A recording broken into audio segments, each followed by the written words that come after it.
Glória a Deus. Irmãos, tomem os seus assentos. Sem faltar com a reverência, quem tem Bíblia aí? Livro do profeta Ageu. Nós vamos começar um pouquinho mais cedo o estudo hoje. No final a gente ora pelos pedidos de oração e a gente vai estar compartilhando, ofertando e cooperando com a casa de Deus, amém? Mas agora a gente vai entrar um pouquinho mais cedo na palavra, para que o Senhor venha falar aos nossos corações, amém? Livro de Ageu, quem achou aí, logo no finalzinho da Bíblia, tá? Se você vier de trás para frente, do Novo para o Antigo Testamento, está lá Mateus, Malaquias, Zacarias e Ageu. Os irmãos que abrirem comigo, eu quero ler com vocês aqui um versículo que o Senhor tem falado muito ao meu coração, e nós vamos começar aqui um estudo hoje, irmãos, que nós vamos falar sobre os profetas da restauração. São 3 profetas da restauração. Provavelmente nós vamos ter 3 terças-feiras esse mesmo estudo. Então eu peço que vocês não faltem, que vocês possam estar presentes, para que vocês entendam, tá bom? Ageu, capítulo, eu quero ler com vocês, o capítulo de número 1, e o verso de número 7 e o verso de número 8. Quem achou, diga, eu encontrei. Quem não, diga, estou procurando. Ageu, página 1349 da Bíblia de Estudo Pentecostal. Quem tem ela aí fica mais fácil, vai direto na página 1348. Diz assim, irmãos, eu vou ler o 6 ao 8. Semeais muito e colhem pouco, comem, mas não vos fartam, bebem, mas não saciam-se, se vestem, mas ninguém se aquece, e o que recebe salário, coloca o salário num saquetel furado. Assim diz o Senhor dos Exércitos: aplica o vosso coração aos vossos caminhos. Suba ao monte, traga madeira, edifica a casa, pois dela me agradarei, e eu serei glorificado. Eu queria pedir para você uma atenção um pouquinho maior no versículo de número 8, que diz assim, suba ao monte, traga madeira, edifica a casa, dela me agradarei, serei glorificado, diz o Senhor dos Exércitos. Vamos num grande coral, irmãos? Repete assim comigo: suba ao monte. Mais alto: suba ao monte, traga madeira, edifica a minha casa, dela me agradarei, e eu serei glorificado. Vamos orar, fecha os teus olhos. Bendito Deus e eterno Pai, mais uma vez eu quero suplicar aqui a tua misericórdia, Pai. O Senhor é Deus que conhece as nossas vidas, as nossas limitações, e eu quero entregar, Senhor, uma vez mais a tua igreja, Pai, e te pedir que o Senhor me use, segundo a tua infinita misericórdia, como, meu Deus, a flecha na mão do arqueiro. Que o Senhor acerte o alvo, Pai, os corações, as vidas que aqui adentraram. Reconheço a minha pequenez, sei, Senhor, dos meus limites, e eu sei também, Pai, que o mensageiro não é maior do que a mensagem. Não há mensagem boa se o Senhor não der, e não há pregador bom se o Senhor não usar, Pai. Então que eu diminua e que o Senhor cresça, que o teu nome seja glorificado, como diz o texto. Esse é o meu pedido e oração, e quem crê comigo diga amém. Meus irmãos, esse tema que a gente vai trabalhar aqui, no domingo de manhã, na escola bíblica dominical, eu acabei falando aqui de Esdras, e prometi falar de Neemias. Talvez domingo que vem a gente vai entrar em Neemias, e a diferença entre um e o outro. Porém, alguns irmãos me perguntando: poxa pastor, você podia se aprofundar mais tema, porque é um tema que a gente aprende muito com ele. Porque a gente tem que entender que a Bíblia, ela tem algumas divisões. Claro que Jesus vai ser o centro da Bíblia em tudo, sempre. Por isso que é antes de Cristo e depois de Cristo. Entenda que Jesus é o centro da Bíblia. Mas quando a gente entende o cativeiro na Babilônia, os reis que vieram antes do cativeiro, os reis que vieram pós-cativeiro, o que é profeta da restauração? Por que são chamados da restauração? O porquê que Israel foi dividido algumas vezes, e por muitas vezes Israel, eles perderam até o jeito de adorar a Deus, e Deus resgatava-os. Então, quando eu falo de profetas da restauração, que é o que a gente vai começar aqui hoje, eu estou falando de profetas pós-cativeiro. Só para você vislumbrar, são aqueles homens que quando saíram da Babilônia, voltaram para Israel e viram Israel totalmente no chão, e esses profetas foram usados por Deus para profetizar acerca da restauração. Eles tinham a incumbência de animar o povo. São três, você não pode esquecer isso. Ageu é o primeiro, segundo Zacarias, e terceiro Malaquias, aonde acaba o Antigo Testamento. Então, vou repetir: Ageu, Zacarias e Malaquias são os três profetas depois do cativeiro da Babilônia, tá? Depois desses, só João Batista. O que você precisa entender é que Neemias e Esdras não tem nada a ver com profeta. Eles não são profetas. Eles eram construtores, homens escolhidos de Deus para a reconstrução. Esdras vem na frente para tentar reconstruir os muros, e depois vem Neemias acabando aquilo que Esdras começou. Mas o que você tem que entender é que o profeta Ageu, o que a gente vai falar aqui hoje dele, é que ele vai falar precisamente sobre a reedificação do templo. Ele não vem olhando para a cidade de Jerusalém, ele não vem olhando para o povo de Israel, e ele não tem uma perspectiva de olhar para Israel como um todo. Ele foca no templo, porque o pensamento de Deus que é dado para Ageu é: se o templo tiver de pé, a cidade está de pé. Se o templo tiver de pé, Jerusalém volta a ser a central da adoração. Se o templo for restaurado, o povo tem aonde adorar a Deus novamente. Havendo adoração, há restauração. Então, se a gente falar de reedificação do templo, o profeta que foi usado foi Ageu. Ageu, irmãos, ele escreveu esse livro 520 anos antes de Cristo vir à terra. O capítulo 1, se você abrir a tua Bíblia aí, a epígrafe, tá? O cabeçário, está escrito assim: Ageu repreende o povo por causa da sua inércia e exorta a todos a reedificar o templo. Inércia, irmãos, é mais ou menos assim: se você não fizer, eu também não faço. Inércia é você ver o problema e não colocar a mão para resolver o problema. É dar até opinião, mas não executar nada a favor da resolução daquele problema. Então, o que Ageu ele tem a visão quando ele sai da Babilônia e entra em Jerusalém?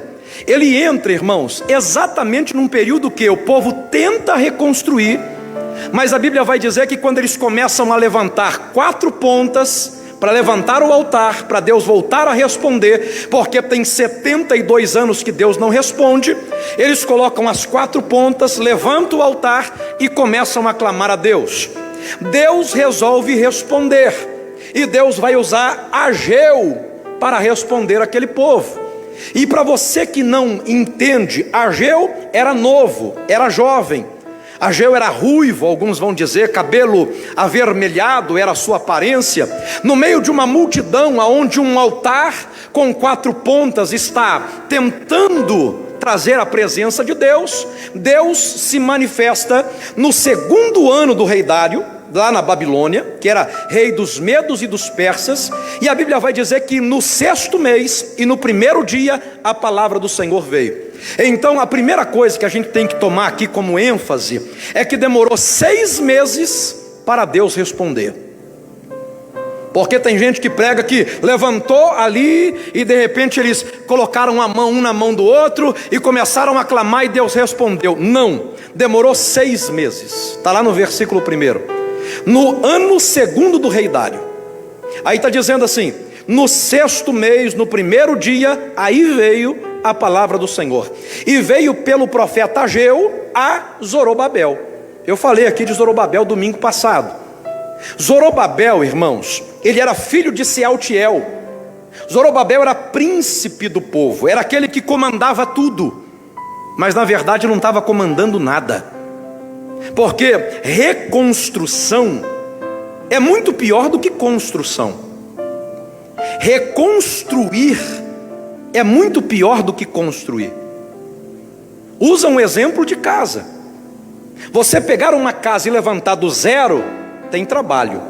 Agora, você pegar uma casa, destruir o que está feito para reconstruir, que é a tal da reforma, dá muito mais trabalho. Por quê? Porque você talvez vai colocar uma laje que não tem estrutura, aí tem que mexer na estrutura, aí você vai trocar uma torneira, o encanamento é velho, não dá para trocar só a torneira, tem que trocar o encanamento inteiro. Então a reconstrução, ela é trabalhosa. A reestruturação é difícil. Entenda que Ageu, quando chega nesse cenário, ele vai direto em Zorobabel, e ele vai também em Josué, que era filho de Josadaque, que era o sumo sacerdote. Ele vai no príncipe do povo e no sacerdote do povo. Ele vai com quem resolve. E lá no versículo de número 2, ele vai dizer o seguinte: assim diz o Senhor dos exércitos. Esse povo está usando uma escusa. Se quiser colocar o versículo 2 aqui do capítulo 1. E qual que é a escusa que esse povo está usando? Eles estão dizendo que ainda não veio o tempo em que a casa de Deus deve ser reedificada. Olha lá o que eles estavam dizendo. Assim fala o Senhor dos exércitos, dizendo: este povo diz, não veio ainda o tempo em que a casa de Deus deve ser reedificada. Veja que não é edificada, é reedificada. Ela havia sido derrubada. Entenda que Deus está dizendo assim: olha, Ageu, esse povo aí tem 16 anos que eu falei com eles, eles montaram um altar, montaram 4 pontas, eu respondi, e cada um pegou a madeira que eles trouxeram, levaram para suas casas, construíram as suas casas estucadas, e o altar está até hoje abandonado. Quantos anos, irmãos? 16 anos. Aí ele vem dizendo: e vocês ainda vêm dizer que não chegou o tempo de fazer a obra de Deus? Aí versículo 3, ele vai dizer assim, a gente vai versículo por versículo aqui. Ele vai dizer assim: veio pois a palavra do Senhor então, por intermédio do profeta Ageu, lá no meio do povo. Ele está profetizando para o altar. Quem está no altar? Zorobabel e o sumo sacerdote Josué. E aquele, lembra de Zacarias, que estava com as vestes manchadas, e que Deus mandou trocar as vestes dele, perdoando o seu pecado? Aquele mesmo. Eles estavam ouvindo a mensagem de um jovem que está dizendo o quê? Olha só, versículo 4: porventura é para vós tempo de vocês habitarem em casas estucadas, forradas, luxuosas, enquanto a minha casa vai ficar deserta? Olha a mensagem que Ageu traz. Sabe o que significa a palavra deserto ou desertor? Que eu quero usar a palavra desertor aqui hoje. Desertor é abandono. Já viu um soldado que desertou o exército? Ele estava lá servindo e, sem dar explicação para o capitão, ele vai embora, larga o posto dele e some. Ele é um desertor, porque ele abandonou o seu posto, ele abandonou aquilo que foi incumbido a ele, para ele realizar. Então, olha o que o Senhor está dizendo: vocês, quando estavam na Babilônia, vocês disseram que viria para reedificar a minha casa. Agora, quando vocês chegaram aqui, vocês são desertores. Porque cada um correu para a sua própria casa, cada um está preocupado com a sua própria casa, cada um está edificando a sua própria casa, e a minha casa tem 16 anos que está do mesmo jeito, e vocês estão enxergando o problema, mas ninguém coloca a mão para resolver, são inertes. Não tenho nada com isso. Se o Tiãozinho não fizer, eu também não faço. Se o pastor Daniel não faz, quem? Eu também não vou fazer. E assim foi inflamando aquele povo. Até que no versículo 5, o Senhor, Ele mesmo está perguntando no 4, está vendo? Até quando a minha casa vai ficar deserta? Aí no versículo 5, Ele vem dizendo assim, olha, ora pois, aqui eu gosto, irmão, porque se tem uma coisa que Deus sabe fazer, é confrontar o Daniel com o próprio Daniel. Deus sabe fazer isso, irmãos. Deus sabe colocar o Daniel para lutar com o próprio Daniel. Deus sabe colocar Paulo para lutar com Paulo. O que eu quero não dou conta, o que eu não quero eu vivo fazendo. Sabe aquele confronto que a gente tem entre nós? Deus não coloca ninguém para brigar com ninguém, Deus coloca você para brigar com você mesmo. É por isso que Ele está dizendo, considerai os vossos caminhos. Esses dias eu estava até num campo de futebol, irmãos, ontem, e a gente perdeu o jogo de campeonato aqui da cidade de Master, e perdemos o jogo, a gente saiu, e de repente uns começou a jogar a culpa no outro. Não, fulano não fez o gol, não, o Beltrano não marcou, não, fulano de tal não deu, e de repente os dois lá apontou, falaram, não, fulano fez isso. Eu peguei a camiseta assim e torci, e começou a sair o suor da camiseta. Eu falei assim, cada um aqui sabe o tanto que correu e tanto que suou. E virei as costas e fui torcendo assim a camiseta, e fui mostrando.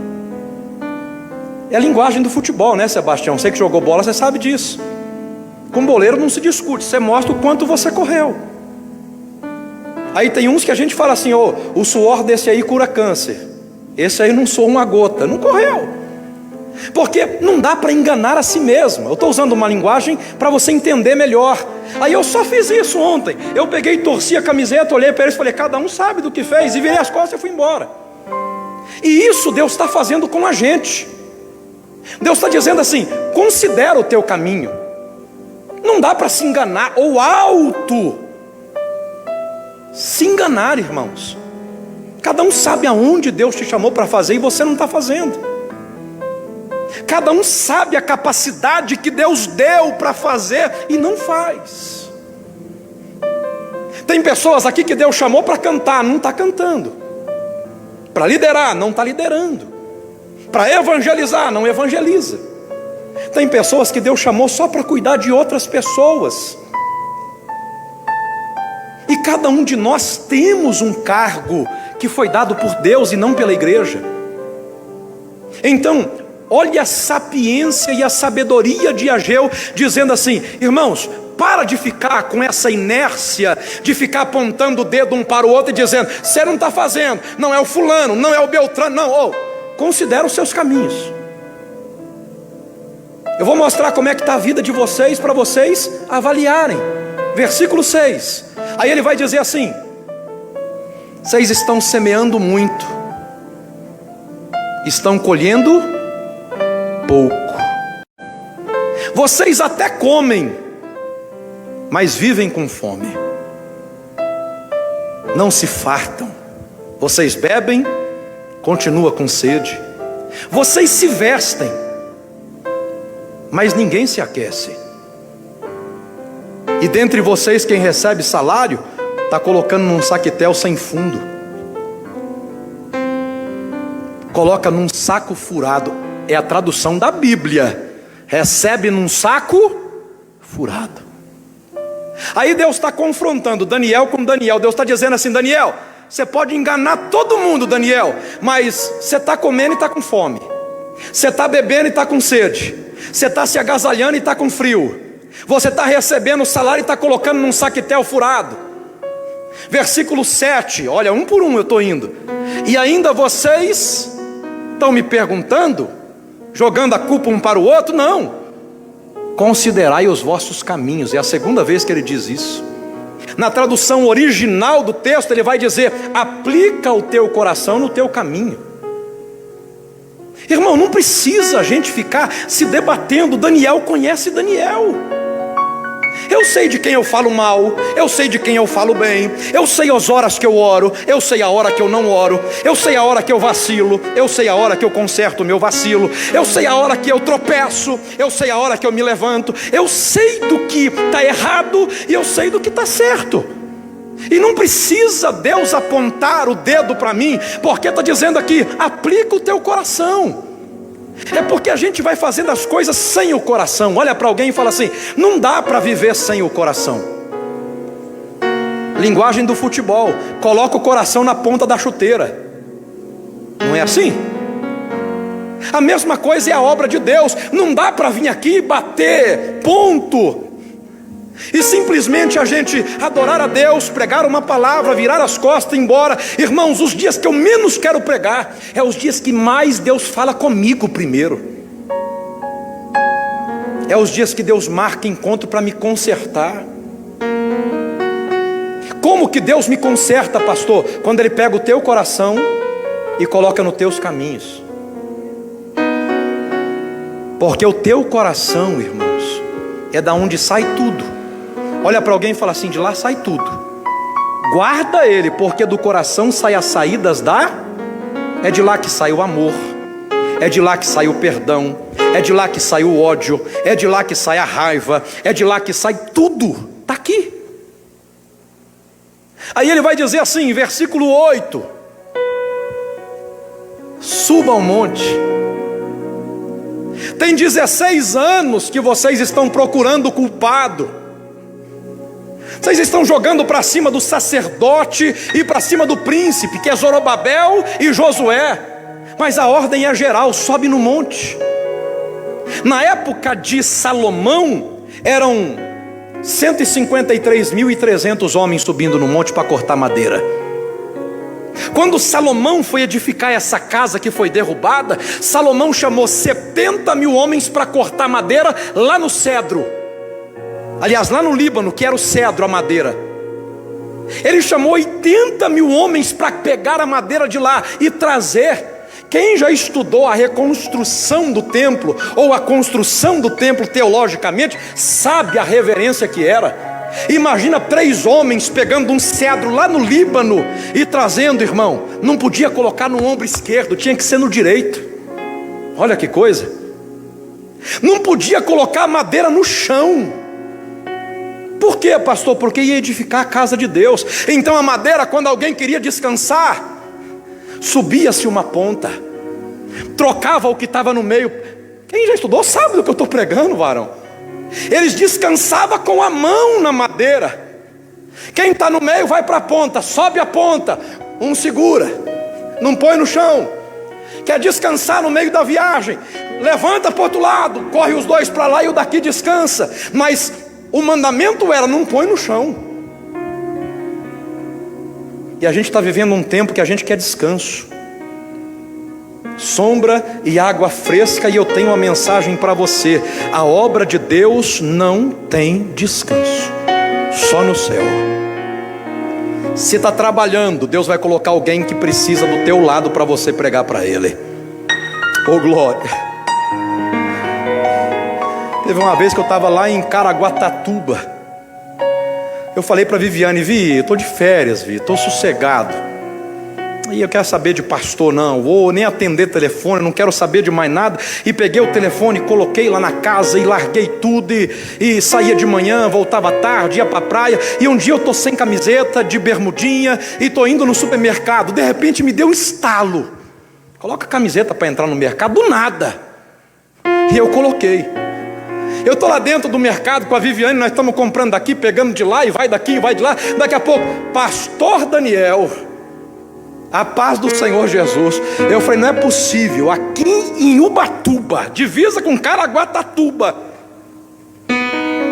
Você lembra de mim, pastor? Uma jovem. Eu falei: não, pastor, eu escuto as suas mensagens, pastor. Deus já te usou muito para falar comigo. Eu sou membro lá da sede, você pregou lá muitas vezes. Eu estou parada, eu estou afastada, me ajuda. A minha mãe está aqui na frente, aqui numa tal de Praia das Toninhas. Vamos lá para você orar por eles. E eu: outra hora, irmão. Olha para alguém e fala assim: Não dá para descansar nas coisas de Deus. Fala assim, a gente descansa com a lenha no ombro. Oh glória! A gente descansa com a mão no arado. Andaragaua-se. Esse dia eu tive uma conversa com a minha esposa e ela, eu estou estressada, eu estou passando por luta, eu estou com dificuldade, me ajuda pelo amor de Deus, nós temos que descansar. Eu falei, não tem descanso, Vi. O seu descanso é cuidar do órfão, do viúvo, do estrangeiro, do necessitado. E quanto mais você cuidar desse povo, mais Deus cuida de nós. Quanto mais você ajudar, mais você vai ser ajudada. Porque o nosso descanso não está na terra. O nosso descanso está em Deus, irmãos. Olha para alguém e fala assim, o descanso de crente é com madeira no ombro. Vou largar, vai nada. Tem uns aqui que está dizendo, não aguento mais, Pai, eu quero morrer, Senhor. E o Espírito Santo intercedendo junto a Deus Pai está dizendo, quer morrer nada, Pai, está um pouquinho cansada, mas eu vou dar alívio para ela. Aí a gente chega num culto como esse e canta, és o meu alívio. Fala para mim aonde mais tem alívio. Fala para mim aonde mais a gente encontra descanso. E encontrarei descanso para as vossas almas. Pastor, eu vou lá para a Ilha Maldiva o ano que vem e eu vou descansar. Vai. Tu vai voltar mais pobre do que você vai, e vai voltar com mais dívida, com mais preocupação, e você vai descansar só o corpo, porque a alma só tem um que pode descansá-la. Está escrito aqui, Mateus 11:28, vinde, todos os que estão cansados e sobrecarregados, e eu, o Senhor, vos aliviarei. Dá para você levantar a mão e cantar isso com louvor de verdade? És o meu alívio. Tudo que eu preciso está em ti. Tudo que a minha alma grita para ter está em Deus. Então aqueles homens estão cansados. Dois numa ponta, levanta a outra e descansa. Irmã, imagina 7 anos para construir o alicerce. 7 anos carregando madeira. 7 anos. Eram 80 mil homens carregando madeira. Por isso que eram tantos. E 70 cortando. Lá vai uma. Cortou, limpou, leva. Cortou, limpou, leva. 7 anos para o alicerce ficar pronto. 3.300 engenheiros só para ficar olhando se a madeira ia no chão ou não. Colocou no chão, essa não vale. Exclui. Essa aí não usa. Tira essa. Irmãos, segundo a história, 6 meses derretendo ouro. Homens trazendo ouro de todas as partes. Fornalha acesa, 6 meses derretendo ouro. Sabe para quê? Eles pegavam o ouro derretido, colocava nas colheres de pedreiro até então, e ia rebocar as paredes. Mas o ouro de repente secava, ficava torta a parede, eles tinham que queimar de novo, e vinha aplanando as paredes do templo. Até as romãs eram de ouro, as flores eram de ouro. Imagina o que era ouro derretendo 6 meses, e a gente está assim, cansei, não dou conta mais. Eu quero pregar para você aqui hoje, que Deus te escolheu para uma grande obra, de modo que você não pode parar, nem para descansar. Olha para alguém e fala, o teu descanso está na obra. Fala comigo, Senhor. O teu descanso está em executar o que Deus te mandou. Quando eu penso, eu vou desligar, Deus me liga no 380 na obra. Nada tira a obra do meu coração. Entenda, irmãos, olha o que Deus está dizendo aqui. Versículo 8, sobe no monte. Sabe quantos anos tem isso aqui, irmãos? 70 anos de cativeiro. O templo que Salomão fez foi derribado. Agora no tempo de Ageu está dizendo assim: olha, vocês lembram no tempo de Salomão o que aconteceu? Não, o que aconteceu? Era um tempo de seca, não tinha chuva, não tinha alimento, não tinha cevada, não tinha grão, não tinha fruta, não tinha hortaliça, não tinha legumes, não havia chuva na terra. E o que Salomão fez? Chamou 80 mil homens para carregar madeira, 70 mil homens para pegar a melhor madeira, que era o cedro que estava lá no Líbano, e foi construindo uma casa. Mas quando a casa ficou pronta, a terra que estava seca, doente, eu fiz uma promessa. Diga para o povo, Salomão, que essa casa agora, os meus ouvidos estarão abertas à oração que se fizer nesta casa, porque eu escolhi e santifiquei esta casa para o meu nome ser glorificado nela. Oh, glória! Salomão, e tem mais. Esse povo que vem me adorar de longe, diga para eles que se eles orar, se humilhar, se converter dos maus caminhos, eu tenho 3 promessas para ele. A primeira, ouvirei dos céus. A segunda, eu me encaixo nela, perdoarei os seus pecados. A última, sararei a tua terra.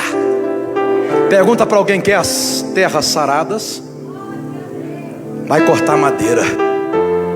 Deus só cura terra doente se edificarmos a casa. Que mistério que a gente precisa entender.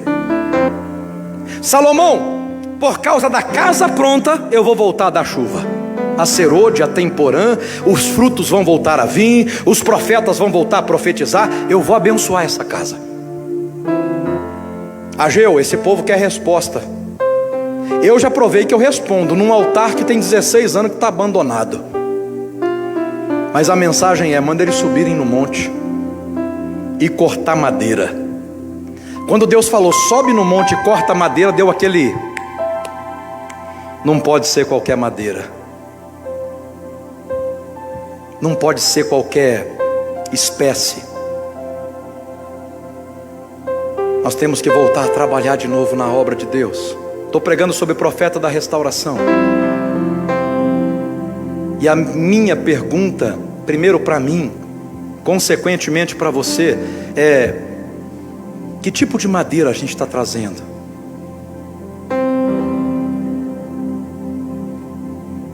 Será que a gente vem capengando no chão e trazendo pinos, aglomerado?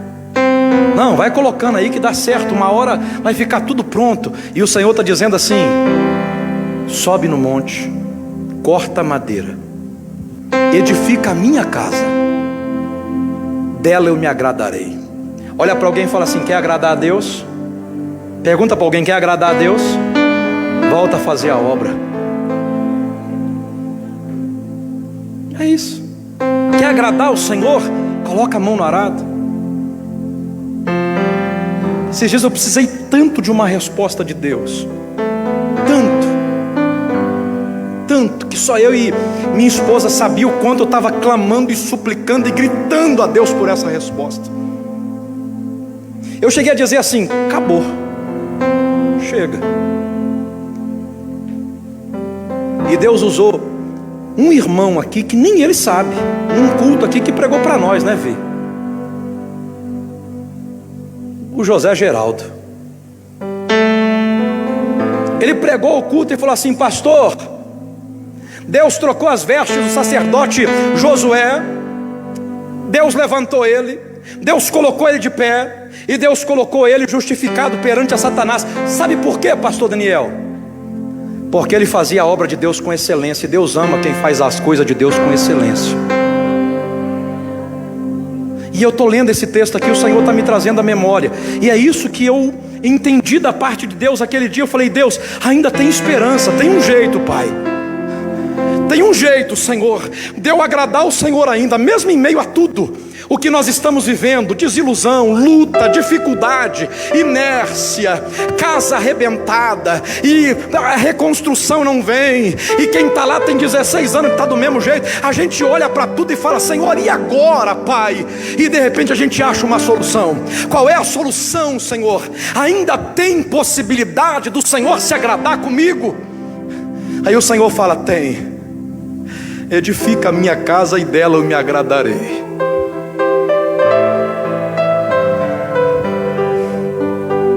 Sabe por que o diabo não gosta de ver uma igreja lotada assim, desse jeito, em plena terça-feira?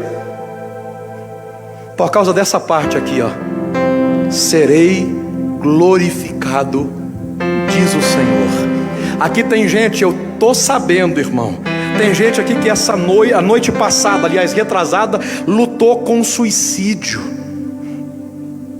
Mandou mensagem: pastor, ora, pastor, e o negócio está assim, e está feio, e está se matando, e está tomando, e está acontecendo. E eu: leva para a igreja, amanhã nós vamos estar lá, vamos orar, vamos clamar a Deus junto. Não vai desistir.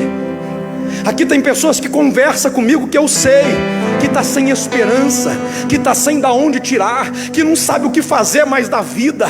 Aí o diabo olha para tudo isso e fala: esses aí não dá para adorar a Deus não. Esses aí vai entrar lá triste, vai entrar reclamando, vai entrar só pedindo, vai entrar fazendo só o que não agrada a Deus. Aí de repente a gente entra aqui dentro, irmãos, e começa a levantar a nossa mão e dizer: Senhor, eu não tenho, mas Tu tens. Eu não sei como, mas o Senhor sabe. Pai, eu estou aqui para Te adorar, Senhor.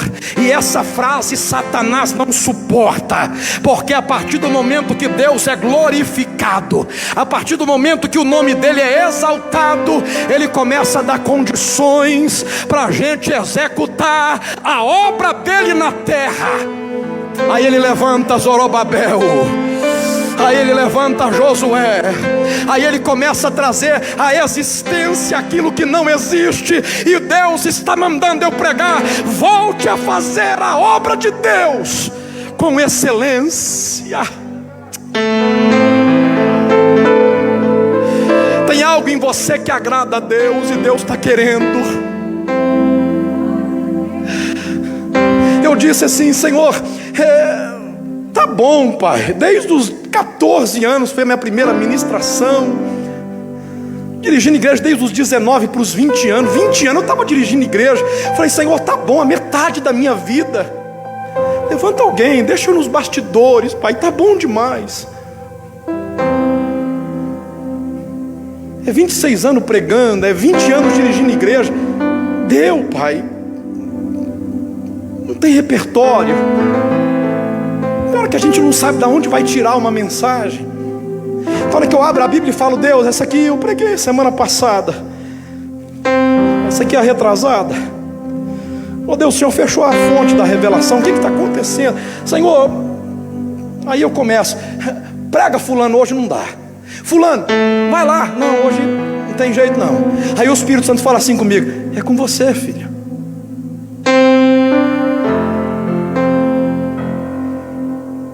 Aí eu tenho que entender que tem uma coisa que Deus usa em mim que agrada a Ele.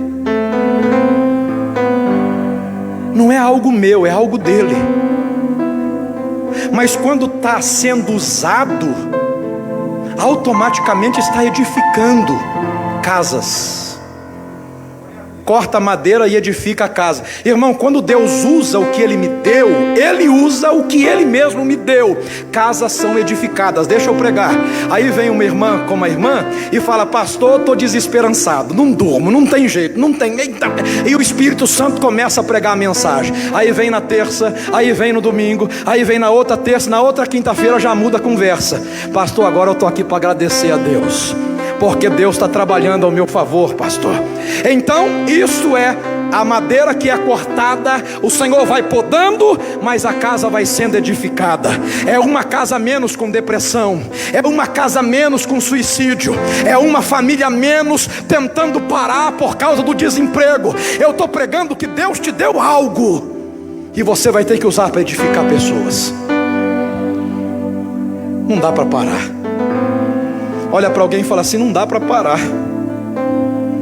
Deus gosta, Deus se agrada, Deus ama isso. Uma hora senta com o pastor Sebastião e pergunta quantas vezes ele falou: agora chega, tá bom com o social já, vou mexer com isso mais não. Dá trabalho, irmãos. Tem gente que me entrega os trabalhos da igreja umas 4, 5 vezes, pastor Sebastião. Pastor, agora tá bom, estou te entregando aqui, e Deus abençoe. E entrega, e eu fico chateado, e fico triste, porque ninguém quer perder pessoas boas e líderes. E passa um tempinho e fala: não, pastor, Deus mandou eu fazer, eu vou fazer e pronto, acabou. Pode dar na minha mão. E parece, irmã Eliane, que Deus se agrada de usar nós quando a gente está arrebentado. Parece que a gente está jogado assim e fala assim: não, esse aí perdeu tudo, esse aí não tem mais nada para dar, esse não tem mais fruto. Aí o Espírito Santo fala assim: eu te dei algo, vai lá edificar a minha casa, vai lá trabalhar para mim, eu vou ser glorificado se você fizer. Oh glória! Escuta o que diz o versículo 9. Olha o que diz aqui: nós esperamos o muito, mas alcançamos apenas o pouco. O pouco, quando a gente traz para nossa casa, o Senhor dissipa. Na tradução original, eu, o Senhor, assopro. Não tem aquele negócio que a gente fala assim: esse mês vai sobrar.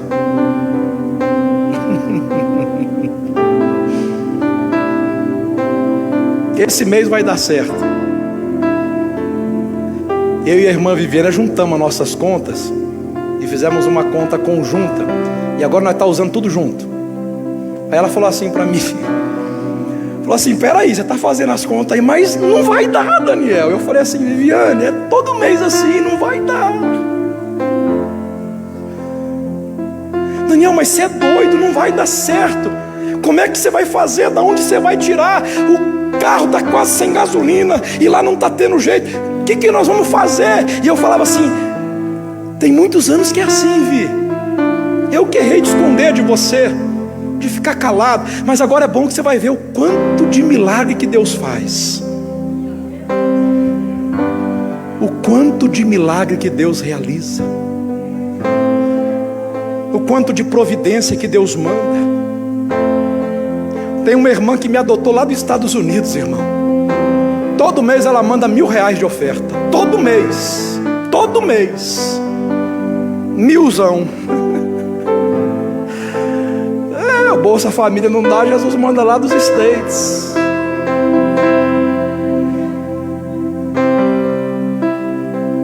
Minha irmã que chama Rosana. Congreguei com ela, deve ter uns 15, 20 anos atrás, para mais. Estava em Osasco ainda. Todo mês, deu dia 5, dia 10, ela fala: ó, o Pix está lá. Ó, o Pix está lá. Lá dos States, irmãos. Sabe o que eu estou pregando para você? Quando você esgarça as mangas e fala: Deus, eu vou fazer, e vou fazer sem ter. Eu vou para a igreja sem condições. Porque tem gente aqui que pega, sabe o que, irmão? Uber para vir para os cultos. Acaba o culto e fica na porta lá para tu ver. Tem gente que paga Uber. Tem gente que vem de bicicleta. Tem gente que vem de a pé. E parece que Deus fica olhando dizendo assim: é isso que me agrada. É não usar desculpas para me agradar. Olha para alguém e fala assim: faça de tudo para agradar a Deus. Faz de tudo.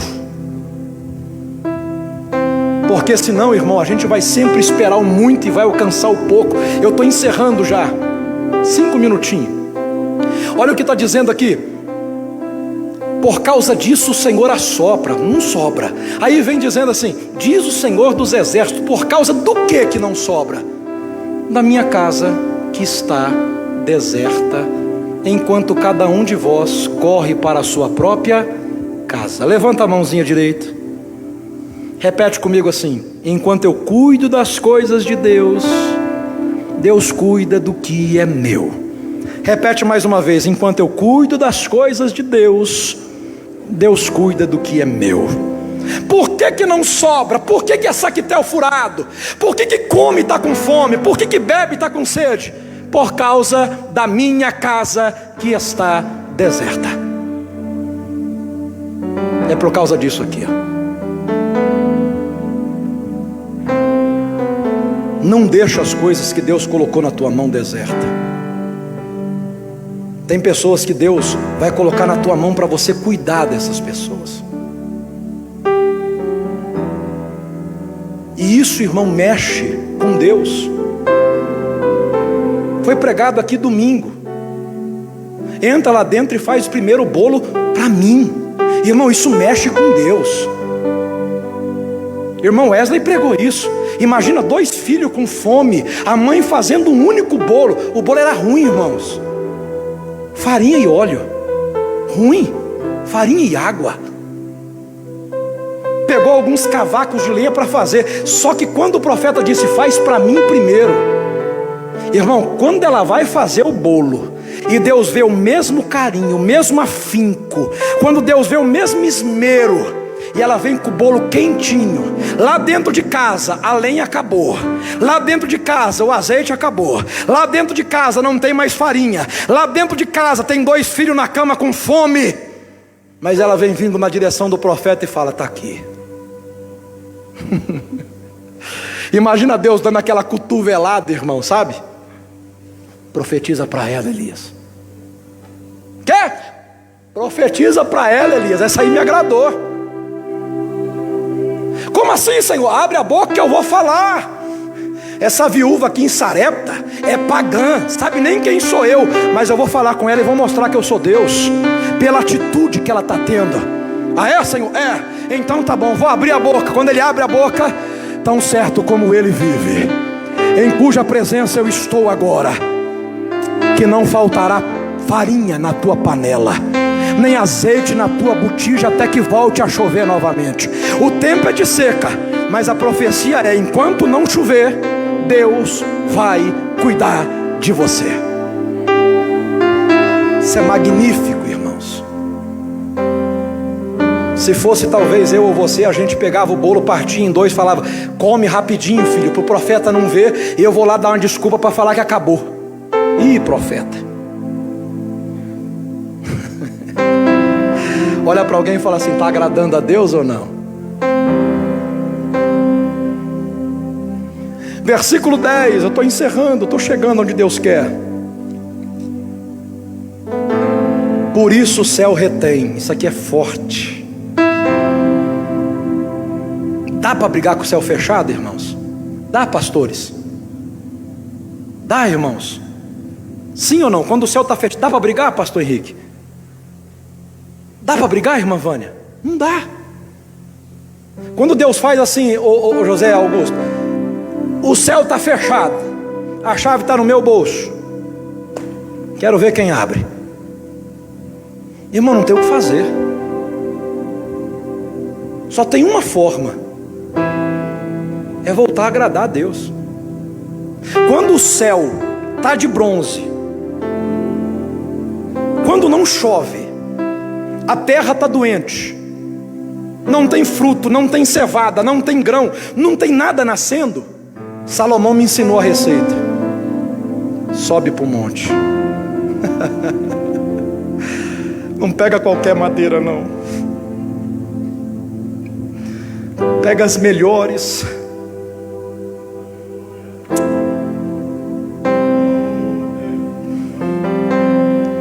Deus está me cobrando tanto esses dias, irmãos, que eu não sei nem para onde fugir mais. Tem hora que eu sonho com Deus falando para mim, será tão zeloso, será tão cuidadoso.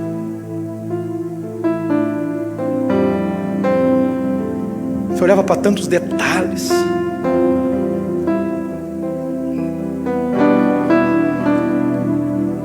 O que eu quero pregar para você é que a gente sabe aonde a gente erra. E o bom de Deus é que Deus não coloca ninguém para apontar o dedo para você. Deus coloca o Daniel para confrontar o Daniel. Daniel, coloca o teu coração no teu caminho. Dá uma olhada como é que você está andando. Sabe por que o céu está fechado, está retendo tudo? O orvalho, até o sereno está retido. Nem sereno desce. E depois, vírgula, ainda vai falar, e a terra está detendo seus frutos. Retenção e detenção. Olha isso, irmãos. Isso é perigosíssimo viver desse jeito. Se Deus deter e se Deus reter, e eu estou pregando, parece que eu estou vendo um lençol assim, irmão, com aquela barriga, e Deus me dizendo, isso é bênção que eu tenho para liberar na vida de alguns aqui, mas eles não querem nada com a minha obra. Está aí, ó, retida. Bênçãos retida, até um tema de pregação, irmãos. A terra não dá nada, não vem de baixo, não vem de cima. Versículo 11. Eu mandei vir a seca sobre os montes, sobre a terra, sobre o trigo, sobre o mosto, sobre o azeite, sobre o que a terra produz, como também sobre os homens, sobre o gado, sobre todo o trabalho das suas mãos. Versículo 12. Eu, olha só, estou mandando a Zorobabel, filho de Sealtiel, e Josué, filho de Josadaque, que é o sumo sacerdote. Deus está falando para o príncipe e para o sacerdote, para os dois. E todo o restante do povo obedeceram à voz do Senhor, seu Deus. Veja que obedecer é a chave do céu se abrir. Está vendo como é que se abre o céu aqui, irmãos? E o povo obedeceu à voz do Senhor teu Deus, obedeceu às palavras do profeta Ageu, assim como o Senhor seu Deus o enviara. Então o povo temeu diante do Senhor. Temeu. Versículo 13. Então Ageu, o mensageiro do Senhor, falou ao povo conforme a mensagem do Senhor. Aqui eu encerro. Eu sou convosco, diz o Senhor. Eu vou repetir isso até você entender. Sabe esse vento que você está passando? Quando você obedecer, a mensagem é essa: eu sou convosco. Se Deus é por nós, quem será contra nós? Um dia eu estava conversando com o pastor Juliano Abrão, e ele estava bem desiludido. E ele falou assim para mim: pastor, eu vou embora, vou para Itacaré, vou levar a família, não quero mais viver em Patrocínio, essa cidade é muito ingrata. E eu estou indo embora, pastor. Ora e vê o que Deus quer. E quando ele foi virar as costas para ir embora, assim, nós estávamos num púlpito, tinha uma meia-lua. A hora que ele foi descer a meia-lua, o Senhor falou comigo: fala para ele não ir, fala para ele ficar e obedecer, fala para ele colocar eu como primeiro na vida dele, fala para ele me colocar como primícia, fala para ele resolver tudo em segundo plano e eu como primeiro. Eu tenho uma bênção guardada para ele, e eu quero executar essa bênção na vida dele. Aí chamei ele, falei: Juliana, assim diz o Senhor, e entreguei tudo que Deus me mandou. 2 dias depois eu recebo uma mensagem da irmã Ruth, me dizendo: pastor, muito obrigado. A Ruth está aí, né? Está lá. Obrigado, pastor, porque eu não queria ir embora, e eu pedi para Deus usar para falar com ele, e eu não fui. E eu lembro Deus falar assim para ele: Deus vai abrir a porta para você, é dentro da tua casa, rapaz. Porque a Bíblia diz: se obedecer, as bênçãos vêm e me alcança aonde eu estiver. Sabe o que Deus fez com ele, irmãos? Ganha licitação para todo lado. Aí esse dia ele falou assim para mim: pastor, eu não estou nem mandando mais envelope, porque eu já não sei mais como eu vou dar conta de entregar todo o trabalho que eu estou pegando aqui na cidade. Irmão, não me pergunta como, eu sei que Deus faz. Não pergunta quem Deus usa, Deus faz. Se Satanás tiver que ser agente de Deus para trazer a bênção na tua mão, ele vai ser. Porque Deus não manda só no céu, Deus manda na terra, Deus manda no inferno. A chave da vida e da morte está na mão dele. O que você precisa entender é que o seu negócio é agradar a Deus. E quando você agrada a Deus, as coisas na terra acontecem. Oh glória! O seu negócio é agradar a Ele, agrada a Ele, glorifica a Ele. o resto Ele faz, o resto Ele resolve, o resto Ele manda. Foi assim comigo, tem sido assim comigo. Por quê, pastor? Porque você merece. Eu sou o que menos mereço aqui dentro, mas é por causa dessa frase: eu sou convosco, diz o Senhor. Quem está falando isso não é o Bolsonaro. Quem está falando isso não é o Ronaldo Rosário de Lima. Quem está dizendo isso não é George W. Bush, que vai morrer logo logo. Quem está dizendo isso não é Osama, não é terrorista, não são milionários. Sabe quem está dizendo isso, irmão? Você tem a dimensão? Você consegue captar quem está dizendo isso para você? Eu sou convosco, eu sou contigo, eu sou com a tua casa, eu sou com a tua família, eu sou com a tua geração. Irmão, o que a gente quer mais? Diz o Senhor. Olha quem está dizendo isso. Diz o Senhor. Vocês viram lá no grupo, irmão? Eu falei aqui domingo uma saudação. Era um dia ruim, Deus abriu o mar, Deus mandou maná. Era um dia ruim, Gideão venceu com os 300. Era um dia ruim, Golias caiu. Era um dia ruim, veio o maná do céu. Aí lá no grupo colocaram, sabe o que, pastor? Tombamos um ônibus com não sei quantos passageiros. Estou aqui contando o testemunho, pastor. Era um dia ruim, mas o Senhor estava comigo para me dar o livramento, pastor. Estou vivo para digitar. Está aqui o irmão? Fica de pé aí, irmão. Olha lá, ó. Caiu numa ribanceira com o ônibus, está aqui contando um milagre, irmãos. Sabe por quê? Porque Deus é com ele. Tem irmãs aqui que tentou suicídio há poucos dias atrás, está viva, não morreu, e eu profetizo, não vai morrer. Sabe por quê? Porque o Senhor é contigo. Oh glória.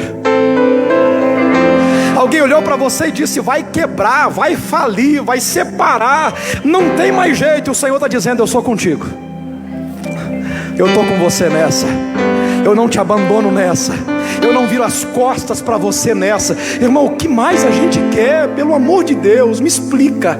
O que mais a gente quer? Se você veio aqui buscar chave, é muito pouco. Casa é muito pouco. Emprego bom, isso é pouco demais, irmãos. Eu vim aqui para buscar a presença dEle, e eu estou ouvindo que Ele é comigo. Tem alguém aí? Se coloca sobre os teus pés. Vamos cantar um hino para Jesus aqui e a gente vai ofertar. Quer um conselho, irmãos? Deixa eu dar um conselho de crente para você. Eu fiquei desviado 11 meses. Mas desviado eu ia na igreja nem que fosse uma vez, só para levar meu dízimo. Desviado eu não deixei de dizimar. Porque eu entendo, irmãos, que não tem como ter prosperidade com o céu fechado, nem com a terra retendo os frutos. Como é que você quer prosperidade, irmãos, se você larga Deus sempre por último? Dízimo e oferta, esquece essa barganha que as igrejas estão fazendo. Quem dá mais, quem faz? Irmão, Deus não quer o nosso dinheiro, Deus quer a nossa obediência. Dinheiro é só para manter a igreja, mais nada. É só para isso, para as portas continuarem abertas, para você ter um arzinho condicionado, ter um telão, é só para isso. Para suas crianças ter aula, ter um lanchinho lá embaixo, ter uma cadeira estofada, só. O teu dinheiro não é para isso. A tua obediência é para agradar a Deus. E quando você agrada a Deus na obediência, sem desculpas, o céu se abre, a chuva desce e a bênção te alcança onde você estiver. Deus, eu quero profetizar sobre todos aqueles que têm sido obedientes à tua palavra, não à igreja, mas à tua palavra. Abençoa, Senhor, repreendendo o migrador, o devorador, o destruidor. Obrigado por essa irmã, Pai, que há 2 dias atrás tentou o suicídio, mas o Senhor entrou na hora exata e impediu. Obrigado pelo livramento que o Senhor tem dado, Pai, aos seus filhos. Continue, Senhor, prosperando, abençoando, multiplicando. Deus, me converte, Pai, para que eu seja convertido. Nos traga de volta ao primeiro amor, Pai. Que possamos cortar a madeira, edificar a Tua casa, subir o monte e Te agradar, Pai, para que o Senhor seja glorificado. É o meu pedido, é a minha oração. E quem crê comigo diga: aplauda o Senhor Jesus.